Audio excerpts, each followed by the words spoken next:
Hello, welcome to my channel all in one. ಇವತ್ತು ಒಂದು ಕೆಟ್ಟ ವಿಡಿಯೋ ಜೊತೆ ಇನ್ನೊಂದು ಈ ಥರ ವಿಡಿಯೋ ಮಾಡೋದೇ ಒಂದು ದುರ್ವಿಧಿ ಅನ್ಬೋದು. ಆ ಥರ ಒಂದು ವಿಡಿಯೋ ಜೊತೆಯಲ್ಲಿ ಬಂದಿದ್ದೇನೆ. ಇದು ನಿರ್ಭಯ 2.0 ಅಂದರೂ ಆಗೋದಿಲ್ಲ. ಯಾಕೆ ಅಂತಂದರೆ ಈ ಘಟನೆ ನಡೆದಿರ್ತಕ್ಕಂಥದ್ದು ಕೋಲ್ಕತ್ತಾದಲ್ಲಿ. ಅದು ಕೂಡ ಎಲ್ಲರೂ ರೋಡಲ್ಲೋ ಎಲ್ಲೋ ಕಾಡಲ್ಲೋ ಎಲ್ಲ ನಡೆದಿದ್ರೆ ಆ ಹುಡುಗಿ ಮೇಲೇ ಅಪವಾದ ಹಾಕ್ಬಿಡ್ಬೋದಿತ್ತು, ಅಲ್ಲೇನಕ್ಕೆ ಹೋಗಬೇಕಿತ್ತು, ಯಾಕೆ ಹೀಗೆ ಅಂತ ಹೇಳ್ಬಿಟ್ಟು. ಬಟ್ ಇದು ನಡೆದಿರ್ತಕ್ಕಂಥದ್ದು ಒಂದು ಗೋರ್ಮೆಂಟ್ ಹಾಸ್ಪಿಟಲ್ನಲ್ಲಿ. ಅದು RG ಕರ್ ಅನ್ನೋ ಒಂದು ಕೋಲ್ಕತ್ತಾದ ಗೋರ್ಮೆಂಟ್ ಹಾಸ್ಪಿಟಲ್ ಕಮ್ ಕಾಲೇಜು. ಅಲ್ಲಿ PG ಮಾಡ್ತಾ ಇದ್ದಂಥ ಒಬ್ಬ ಡಾಕ್ಟರ್ ಮೇಲೆ 31 ಇಯರ್ಸ್ನ ಡಾಕ್ಟರು, ಅಂದರೆ PG ಅಂದರೆ ಅದು ಅವ್ರ ಮೆಡಿಕಲ್ ಮುಗಿದ್ಮೇಲೆ ಪೋಸ್ಟ್ ಗ್ರಾಜುಯೇಷನ್ ಅಲ್ಲಿ ರೆಸಿಡೆನ್ಷಿಯಲ್ ಇದ್ಕೊಂಡು, ಅಂದರೆ ಅವ್ರದ್ದು ಕ್ಲಾಸಲ್ಲಿ ಓದೋದಕ್ಕಿಂತ ಜಾಸ್ತಿ ಹಾಸ್ಪಿಟಲಲ್ಲಿ ಪೇಷಂಟ್ಗಳನ್ನ ನೋಡೋದು ಆ ರೀತಿ ಕೆಲಸ ಇರುತ್ತೆ. ಆ ಕೆಲಸ ಮಾಡ್ಕೊತ ಅವ್ರಿಗೆ ಅಲ್ಲೇ ಉಳ್ಕೊಳೋದಕ್ಕೆ ವ್ಯವಸ್ಥೆ ಕೊಟ್ಟಿರ್ತಾರೆ, ಅವ್ರು ಅಲ್ಲೇ ಉಳ್ಕೊತಾ ಇರ್ತಾರೆ. ಸೊ ಈಕೆ ಅದು ತನ್ನ ನೈಟ್ ಶಿಫ್ಟಿನ ಡ್ಯೂಟಿಯಲ್ಲೇ ಮುಗಿಸ್ಕೊಂಡು ಹೋಗ್ತಾ ಇರುವಾಗ ಅಲ್ಲಿ ಒಂದು ಹಾಸ್ಪಿಟಲ್ನ ಒಂದು ಸೆಮಿನಾರ್ ಹಾಲ್ ಅನ್ನೋದೇನಿರುತ್ತೆ, ಅಲ್ಲಿ ಯಾವುದೋ ಒಂದು ಕಾರಣದಿಂದ ಹೋದಾಗ ಅಲ್ಲಿ ಒಬ್ಬ ಬಂದ್ಬಿಟ್ಟು ಈ ರಾಯ್ ಅನ್ನೋ ಒಬ್ಬ ವ್ಯಕ್ತಿ ಬಂದ್ಬಿಟ್ಟು ಆಕೆ ಮೇಲೆ ಬ್ರೂಟಲಿ ರೇಪ್ಡ್, ತುಂಬ ಕೆಟ್ಟ ರೀತಿಯಲ್ಲಿ ನಡೆಸ್ಕೊಂಡು ಜೊತೆಗೆ ಅವಕ್ಕೆ ಮರ್ಡರ್ ಕೂಡ ಮಾಡ್ತಾನೆ. ಆ ಮರ್ಡರ್ ಮಾಡಿದ್ಮೇಲೆ ತನಗೇನೂ ಆಗೇ ಇಲ್ವೇನೋ ಅನ್ನೋ ರೀತಿಯಲ್ಲಿ ಆರಾಮಾಗಿ ಅವನು ಮನೆಗೆ ಹೋಗ್ಬಿಟ್ಟು ಅವನು ಬಟ್ಟೆಗಳನ್ನ ಎಲ್ಲನೂ ಬದಲಾಯಿಸಿ ಆರಾಮಾಗಿ ಮಲ್ಕೊಂಡ್ಬಿಡ್ತಾನೆ, ಅವ್ನಿಗೇನು ಗೊತ್ತೇ ಇಲ್ಲೇನೋ ಅನ್ನೋ ರೀತಿಯಲ್ಲಿ. ಬೆಳಿಗ್ಗೆ ಈ ಕಾಲೇಜ್ನವರು ಕೂಡ ಅಷ್ಟೇ, ಈ ಕಾಲೇಜ್ನವರು ಇದನ್ನು ಹೇಗನ ಮಾಡಿಬಿಟ್ಟು ಒಂದು ಸೂಸೈಡ್ ಅಂತ ಹೇಳ್ಬಿಟ್ಟು ಕ್ಲೋಸ್ ಮಾಡಬೇಕು ಅನ್ನೋ ರೀತಿ ಟ್ರೈ ಮಾಡಿದ್ರು. ಯಾವಾಗ ಕೋಲ್ಕತ್ತಾದ ಡಾಕ್ಟರ್ಸ್, ದೇಶಾದ್ಯಂತ ಡಾಕ್ಟರ್ಸ್ ಎಲ್ಲರೂ ಕೂಡ ಪ್ರೊಟೆಸ್ಟ್ ಮಾಡೋಕ್ಕೆ ಸ್ಟಾರ್ಟ್ ಮಾಡಿದ್ರು, ಇವ್ರು ಬೇರೆ ಆಪ್ಷನ್ ಇಲ್ದಲ್ಲ ಅದೇನು ಅಂತ ಸತ್ಯಾಂಶನ ಹೇಳ್ಬೇಕಾಗಿ ಬಂತು. ಆ ವ್ಯಕ್ತಿ ಕೂಡ CC ಕ್ಯಾಮ್ರಾದಲ್ಲಿ ಎಲ್ಲ ಚೆಕ್ ಮಾಡಿಬಿಟ್ಟು ಆ ವ್ಯಕ್ತಿನ ಕೂಡ ಯಾರು ಅಂತ ಗುರುತಿಸಿ ಅರೆಸ್ಟ್ ಮಾಡಾಗಿದೆ. ಅರೆಸ್ಟ್ ಮಾಡ್ರೆ ಆ ವ್ಯಕ್ತಿಗೆ ಒಂದು ಸ್ವಲ್ಪನೂ ಕೂಡ ಏನಂತಾರೆ, ಒಂದು ಮುಜುಗರ ಆಗಲಿ, ನಾಚಿಕೆ ಆಗಲಿ, ಒಂದು ಭಯನೇ ಆಗಲಿ ಇಲ್ದಲೆ ರಾಜಾರೋಷವಾಗಿ ಏನೋ ಘನಕಾರ್ಯ ಮಾಡಿರೋ ಥರ ತಾನು ಮಾಡಿರೋ ಕೆಲಸನ ಒಪ್ಕೊಂಡಿದ್ದಾನೆ. ಆ CC ಕ್ಯಾಮ್ರಾದಲ್ಲಿ ಅವನು ಬೆಳಿಗ್ಗೆ 4 ಗಂಟೆಗೆ ಆ ಸೆಮಿನಾರ್ ಹಾಲ್ಗೆ ಎಂಟರ್ ಆಗ್ತಿರೋದು ಎಲ್ಲನೂ ಕೂಡ ಚಿತ್ರ ಸಿಕ್ಕಿದೆ. ಅವನು ಹೋಗುವಾಗ ಅವನ ಕಿವಿಯೊಳಗಡೆ ಬ್ಲೂಟೂತ್ ಹೆಡ್ಸೆಟ್ ಇರುತ್ತೆ, ವಾಪಸ್ ಬರೋವಾಗ ಹೆಡ್ಸೆಟ್ ಇರಲ್ಲ. ಅದು ಈ ಡಾಕ್ಟರ್ನ ಬಾಡಿ ಏನಿರುತ್ತೆ, ಬಾಡಿ ಪಕ್ಕದಲ್ಲಿ ಎವಿಡೆನ್ಸ್ ರೂಪದಲ್ಲಿ ಆ ಇಯರ್ಫೋನ್ಸ್ ಕೂಡ ಸಿಕ್ಕಿದೆ.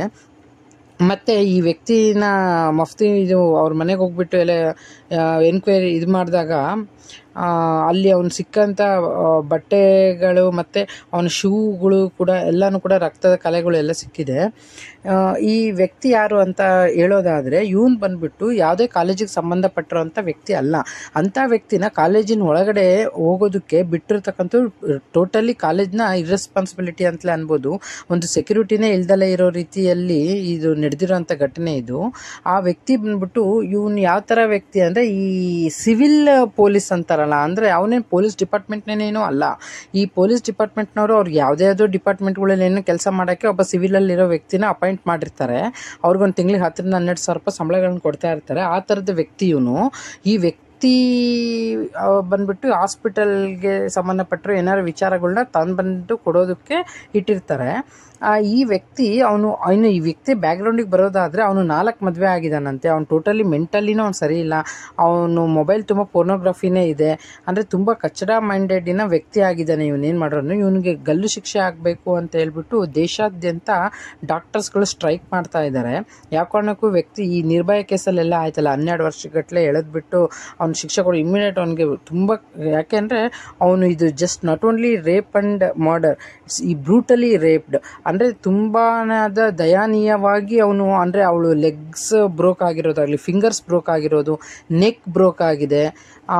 FSL ರಿಪೋರ್ಟ್ ಅಂದರೆ ಈ ಪೋಸ್ಟ್ ಮಾರ್ಟಮ್ ಏನು ಮಾಡ್ತಾರಲ್ಲ, ಅವರು ಹೇಳಿ ತುಂಬ ಭಯಾನಕವಾದ ಒಂದು ಇದು ಅಂತ ಹೇಳ್ಬಿಟ್ಟು ಅವ್ರು ಕನ್ಸಿಡರ್ ಮಾಡಿದ್ದಾರೆ.